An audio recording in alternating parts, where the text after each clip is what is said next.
Thopramkudy service സഹകരണ ബാങ്കിലെ ക്രമക്കേടുകളെക്കുറിച്ച് അന്വേഷിക്കണമെന്നാവശ്യപ്പെട്ട് youth കോൺഗ്രസിന്റെ നേതൃത്വത്തിൽ ബാങ്കിന് മുന്നിൽ പ്രതിഷേധ സമരം സംഘടിപ്പിച്ചു.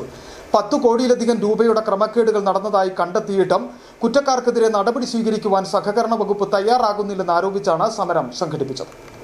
10 കോടിയിലധികം രൂപയുടെ ക്രമക്കേടുകൾ നടത്തി നൂറുകണക്കിന് നിക്ഷേപകരുടെ പണം തിരികെ നൽകാതെ തട്ടിപ്പ് നടത്തിയ തോപ്രാംകുടി സർവീസ് സഹകരണ ബാങ്കിന്റെ ചുമതലക്കാർക്കെതിരെ നടപടി സ്വീകരിക്കണമെന്ന് ആവശ്യപ്പെട്ടുകൊണ്ടാണ് യൂത്ത് കോൺഗ്രസിന്റെ നേതൃത്വത്തിൽ ബാങ്ക് പടിക്കൽ പ്രതിഷേധം സംഘടിപ്പിച്ചത്. ഒരു കാലത്ത് നല്ല രീതിയിൽ പ്രവർത്തിച്ചിരുന്ന തോപ്രാംകുടി സർവീസ് സഹകരണ ബാങ്കിനെ തകർച്ചയിലേക്ക് നയിച്ചത് കഴിഞ്ഞ 3 ഘട്ടങ്ങളിലെ ഭരണസമിതിയാണെന്നും വിജിലൻസ് ഉൾപ്പെടെയുള്ള ഉന്നതതല അന്വേഷണത്തിലൂടെ കുറ്റക്കാരെ വെളിച്ചത്ത് കൊണ്ടുവരണമെന്നും സമരക്കാർ ആവശ്യപ്പെട്ടു.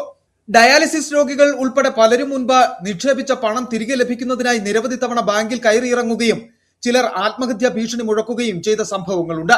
എന്നാൽ നിക്ഷേപകരുടെ 10 കോടിയോളം രൂപ തട്ടിയെടുത്ത മുൻ ഭരണസമിതിയിൽപ്പെട്ട പലരും വൻകിട കെട്ടിടങ്ങൾ നിർമ്മിക്കുകയും തോപ്രാംകുടി കേന്ദ്രീകരിച്ച വലിയ ബിസിനസ് സാമ്രാജ്യം പടുത്തുയർത്തുകയും ചെയ്തു.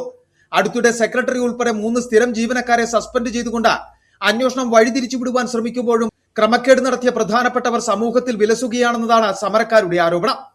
ഭരണത്തിന്റെ തണലിൽ നിക്ഷേപകരെ വെല്ലുവിളിച്ച സുഖലോലുപരായി വിലസുന്ന 2010 മുതലുള്ള ഭരണസമിതി അംഗങ്ങൾക്കെതിരെ ശക്തമായ അന്വേഷണം വേണമെന്നും നടപടി ഉണ്ടായില്ലെങ്കിൽ കടുത്ത സമരപരിപാടികളുമായി മുന്നോട്ടു പോകുമെന്നും യൂത്ത് കോൺഗ്രസ് നേതാക്കളായ Nithin Joy, Jaison Joy, Robin George, Amalmon Sebastian, Congress മണ്ഡലം പ്രസിഡന്റ് സാജു കരക്കുന്നേൽ, പഞ്ചായത്ത് അംഗം കെ മനോജ് എന്നിവർ വ്യക്തമാക്കി.